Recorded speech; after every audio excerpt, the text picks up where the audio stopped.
नमस्कार दोस्तों, आप सभी का स्वागत है ऑप्ट यूज़र्स पे। तो हम लोग आज माइक्रो इकोनॉमिक्स के कुछ इंपॉर्टेंट क्वेश्चंस को डिस्कस करेंगे जो कि आपके CUET economics entrance examination, UPTGT and UPPGT economics examination के लिए काफ़ी महत्वपूर्ण है। तो याद रखिएगा और चैनल पर नहीं होंगे तो सब्सक्राइब ज़रूर कर लीजिएगा, बेल आइकन प्रेस करना नहीं भूलेगा। तो चलिए स्टार्ट करते हैं प्रश्न को। A situation when a person is able to and willing to take up a job and get employed is called as.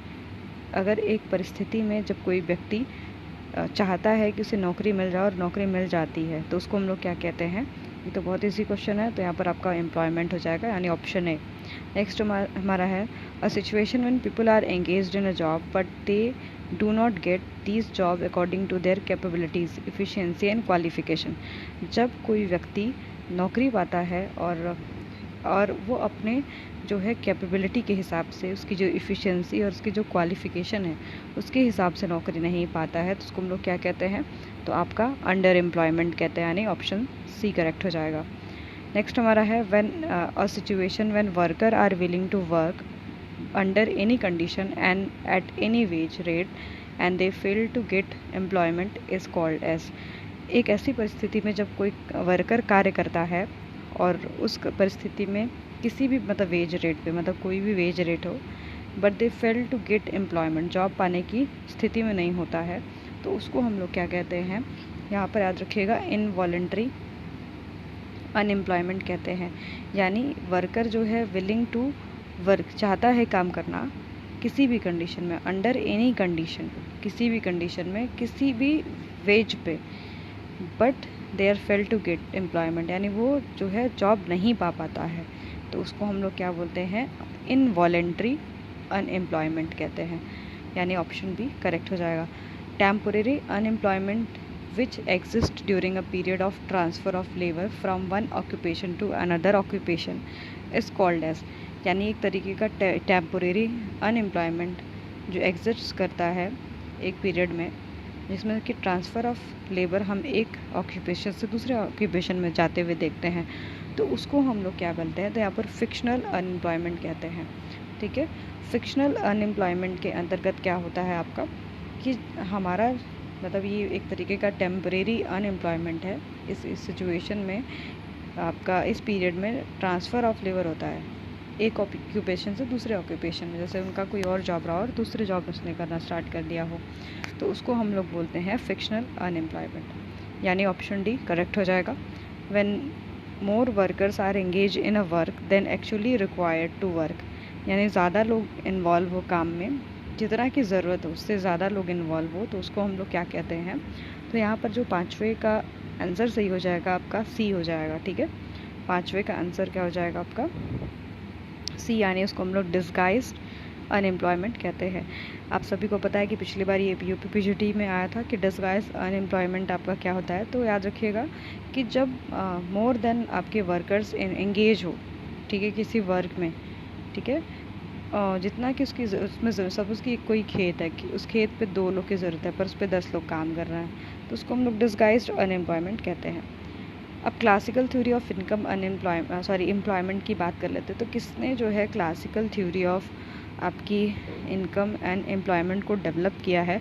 तो क्वेश्चन नंबर 6 का आंसर हो जाएगा डी, यानी classical theory of income and employment जो है 3 लोगों के द्वारा डेवलप किया गया है।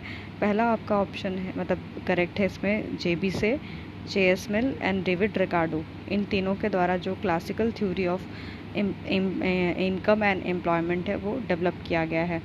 Supply creates its own demand, ये किसका जो है फेमस कोट है आपका। तो याद रखिएगा ये भी जो आपका JB से का मार्केट जो है लॉ है। ठीक है, सेज का लॉ ऑफ मार्केट है। ठीक है, सप्लाई क्या करती है, खुद ही डिमांड को क्रिएट कर लेती है, ऐसा आपको कौन कहते हैं, JB से, यहाँ पर लिखा हुआ है ना JB से, इनके द्वारा ये कहा गया है, यानी ऑप्शन ए करेक्ट हो जाएगा।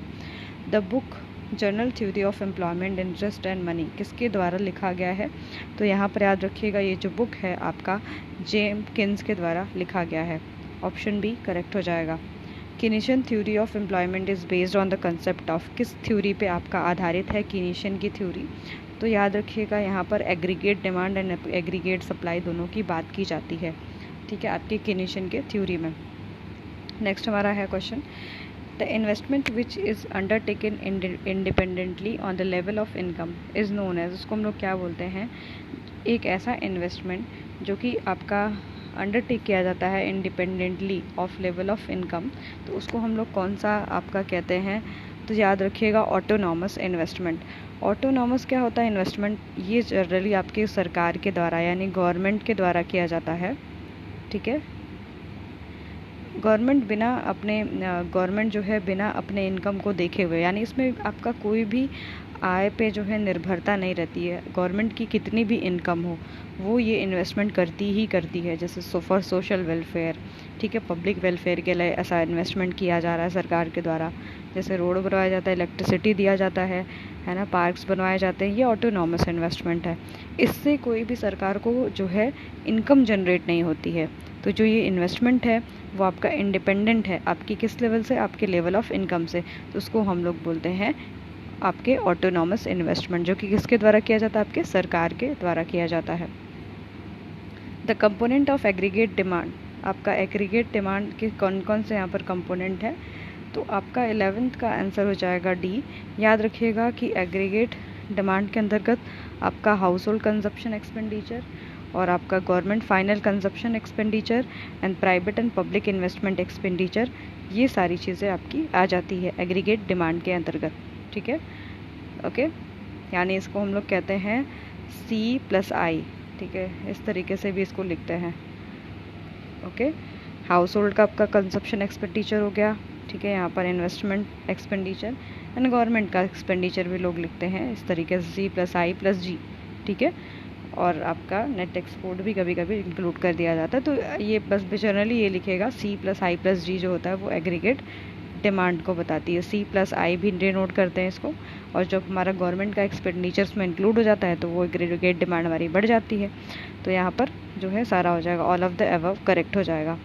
Determinant equilibrium in the economy can be studied by, जो आपका डिटर्मिनेशन होता है इक्विलिब्रियम ऑफ इकोनॉमी, ये किसके द्वारा स्टडीड किया जाता है, तो याद रखिएगा यहाँ पर आपकी aggregate demand and aggregate supply दोनों के द्वारा, एंड आपकी equality of saving and investment, क्योंकि आपकी सेविंग इक्वल्स टू इन्वेस्टमेंट होना ज़रूरी बोला गया है आपकी किन्स के थ्योरी में, and aggregate demand and aggregate supply का भी ज़रूरी होना, क्योंकि आपका फॉर्मूला ही है एग्रीगेट डिमांड का।